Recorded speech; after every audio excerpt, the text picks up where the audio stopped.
Hai, welcome to Dr. Cooking TV bersama saya Erwin. Kali ini kita akan membahas tentang kopi. Nah, kita akan bahas tentang kopi, bagaimana cara atau waktu yang tepat untuk mengkonsumsi kopi sehari-hari. Mengapa ini perlu? Bagi kalian pencinta kopi, ini sangat penting karena agar kita dapat merasakan manfaat maksimal dari segelas kopi yang kita minum. Karena jika kita meminum kopi di waktu yang salah, manfaat terbaik dari segelas kopi tidak akan kita dapat rasakan. Padahal sejatinya kopi itu memiliki benefit yang sangat baik untuk tubuh kita.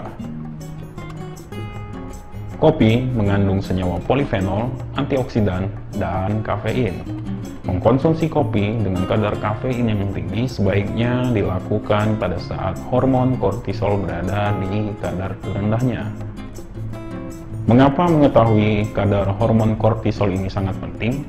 Karena fungsi dari hormon kortisol itu sendiri yaitu untuk membantu mengendalikan glukosa dan lemak di dalam sel untuk metabolisme tubuh sehari-hari.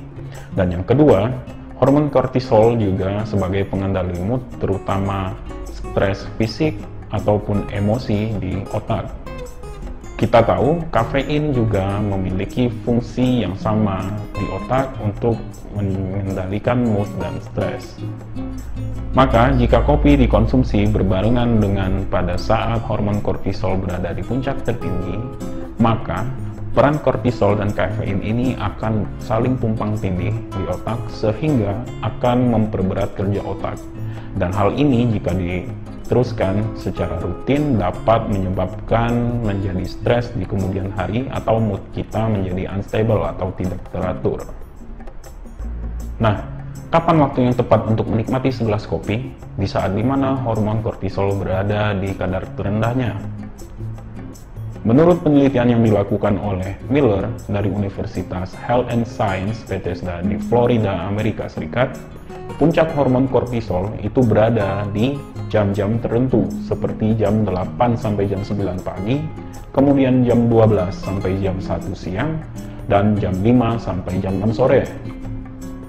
Namun, dapat diambil kesimpulan, untuk mengkonsumsi kopi sebaiknya dilakukan dari jam 9 hingga jam 11 pagi dan jam 2 hingga jam 5 sore, di mana ini adalah waktu terbaik untuk mengkonsumsi kopi, setidaknya 1 hingga 2 gelas per hari.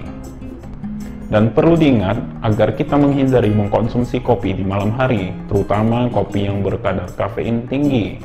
Karena mengkonsumsi kopi berkafein tinggi di malam hari ini akan mengganggu pola istirahat otak dan dapat meningkatkan stres dan gangguan atau unstable mood di kemudian hari. Dan tentu saja ini tidak baik untuk tubuh kita. Oke, berikut ada 6 minuman seru dan sehat berbahan dasar kopi yang bisa kita dapatkan di coffee shop ataupun di kafe-kafe.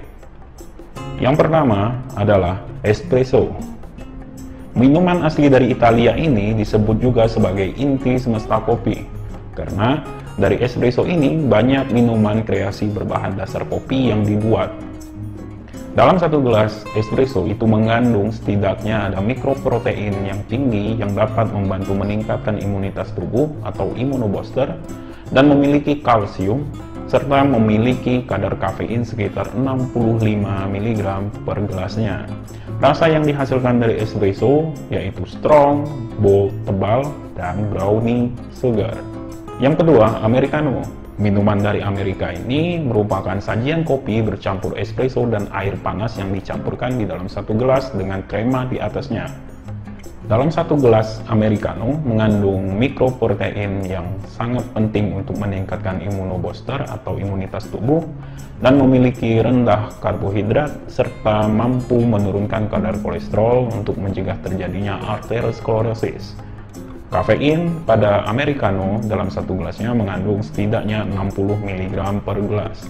Rasa yang dihasilkan yaitu strong, sweet brownie, dan less fruity. Yang ketiga, cafe latte. Minuman asli dari Italia ini memiliki sejarah yang panjang dalam pembuatannya. Dalam bahasa Italia, cafe latte berarti kopi susu. Perpaduan espresso yang dicampur dengan susu yang memiliki foam atau busa susu di atasnya menjadikan minuman ini bak idola di pagi hari. Cafe latte sering disebut juga dengan cappuccino, hanya saja di sini yang membedakannya adalah topping foam yang berada di atasnya, di mana pada cafe latte, foam yang dimiliki sedikit lebih tipis ketimbang cappuccino yang memiliki lebih tebal foam susu. Dalam satu gelas cafe latte mengandung protein kompleks, rendah lemak, vitamin D dan kalsium, dan memiliki kadar kafein sekitar 125 mg per gelasnya. Rasa yang dihasilkan yaitu creamy, bold, dan manis. Yang keempat, Cafe Au Lait. Minuman asli dari Prancis ini adalah campuran kopi hitam yang tebal yang dicampur dengan susu panas. Sajian kopi jenis ini sangat cocok diminum di pagi hari, dan juga cocok bagi orang-orang yang tidak terlalu suka dengan kopi hitam namun tetap ingin memiliki semangat di pagi hari. Kopi ini tidak dibuat dengan espresso, melainkan kopi hitam yang diseduh dengan penyaring atau filter biasa. Dalam satu gelas Cafe Au Lait memiliki kandungan protein kompleks, rendah lemak, mengandung vitamin D dan kalsium yang cocok untuk pertumbuhan tulang, serta memiliki kadar kafein sekitar 70 mg per gelasnya. Rasa yang dihasilkan yaitu manis dan creamy. Yang kelima, Dalgona Coffee. Ya, siapa sangka, minuman yang sempat viral di Korea ini ternyata berasal dari India. Minuman ini dibuat dengan mencampurkan espresso, gula, dan air dengan takaran yang sama, yang kemudian dikocok hingga menjadi krim, lalu dituangkan ke dalam gelas berisi susu dingin ataupun panas. Dalam satu gelas Dalgona Coffee mengandung setidaknya protein kompleks, kalsium dan vitamin D, kafein sekitar 90 gram per gelasnya. Namun, untuk mengkonsumsi Dalgona Coffee tidak dianjurkan terlalu banyak karena kadar gula yang dapat meningkatkan kalori pada tubuh, sehingga ini tidak baik untuk tubuh jika dikonsumsi terlalu banyak. Konsumsilah setidaknya 1 gelas per hari untuk Dalgona Coffee ini. Rasa yang dihasilkan yaitu creamy, manis, lembut, dan milky. Yang keenam, Kopi Tubruk.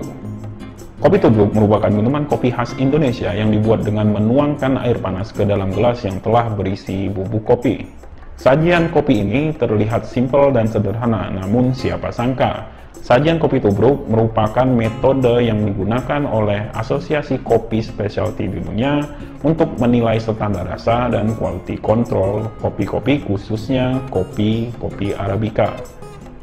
Dalam satu gelas kopi tubruk, setidaknya mengandung mikroprotein yang penting untuk imunitas tubuh atau immunobooster, kalsium, mampu menurunkan kadar kolesterol untuk mencegah arteriosklerosis, rendah karbohidrat, dan memiliki kafein sekitar 90 mg per gelasnya. Rasa yang dihasilkan dari kopi tubruk tergantung dari varietas atau jenis kopi Arabica yang diseduh. Biasanya, secara garis besar, rasa kopi yang muncul adalah fruity, manis, dan asam. Oke, itu tadi beberapa sajian kopi yang dapat kita minum dan bagaimana cara mengkonsumsi kopi secara baik dan benar di waktu yang tepat. Jangan lupa like, share, dan subscribe channel ini, dan sampai jumpa di acara selanjutnya. Keep healthy with Dr. Cooking TV. See you!